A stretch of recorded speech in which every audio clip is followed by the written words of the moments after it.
Hey campers, happy Monday. Over the past 3 weeks we have learned a lot about God's creation and how He has created you guys for a certain purpose. We have also learned about our sin and how it causes us to need God's forgiveness. And we have learned about God's love that forgives us and lets us be close to Him.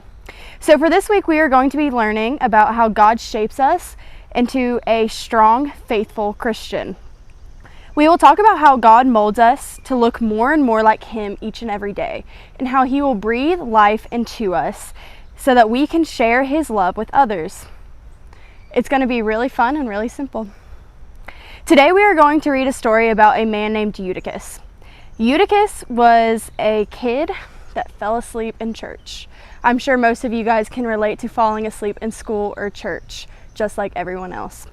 So we will be in Acts chapter 20, and we're going to be reading verses 7 through 12. On the first day of the week, we came together to break bread. Paul spoke to the people, and because he intended to leave the next day, kept on talking until midnight. There were many lamps in the upstairs room where we were meeting. Seated in a window was a young man named Eutychus, who was sinking into a deep sleep as Paul talked on and on. When he was sound asleep, he fell to the ground from the third story and picked up dead.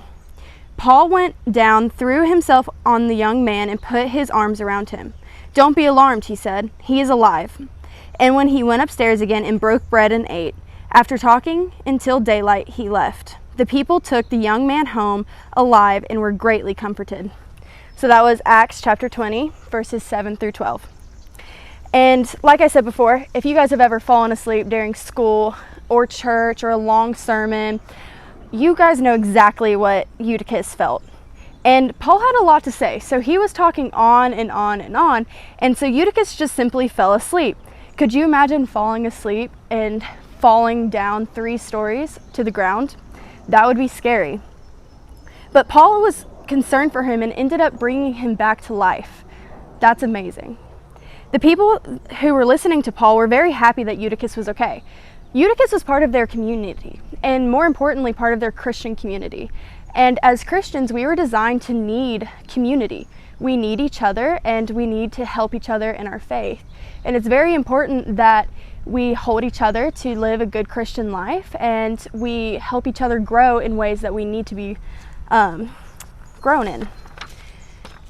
It would have been really easy for the people to judge Eutychus for falling asleep in church, because they would say, "Oh, does he not believe it? Like, is he not as good enough of a Christian?"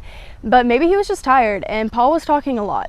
So nobody is perfect, and they realized that. So they were just happy when God was able to return Eutychus back to them, because Eutychus was very important to their community and their Christian faith.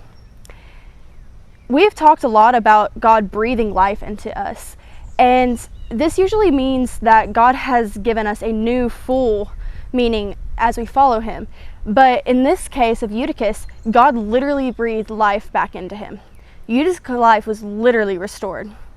Think about a time that you've gone swimming, and you were swimming underwater and you were holding your breath for a really long time. And you know when you finally reach the surface and you take that big gasp of breath, and you feel just like restored? That's exactly what God can do for us in our faith if we just ask Him to. Because sometimes we fall asleep spiritually, and if we ask, God can reawake us, and we can grow in our faith, and we can become closer to Him. If you have already made the decision to follow God, this story applies to you.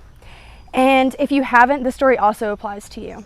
Because God is willing to help and grow each and every one of us, and He's willing to meet us where we're at. So if we are spiritually sleeping, which is when we are not living out our faith as we should, then simply ask God to help you and ask the people in your Christian community to help you as well. So if you want to open up your journals, you can answer these 2 questions. How can you show support to other Christians? And how can Christians show support to you? And you can also journal about how the Bible only spends a few verses talking about the story. Why do you think the author of Acts thought that this was such an important story to include? And once you're done with that, we have this beautiful little picture that you can color, which I'm looking forward to coloring. And if you guys will bow your heads and pray with me. Hey Jesus, thank you for all the lessons you teach us in the Bible. Thank you for breathing life into our creation so that we can be restored. Help us to be spiritually awake so that we can grow closer to you and learn more about you. Amen. Have a good day, campers. Bye.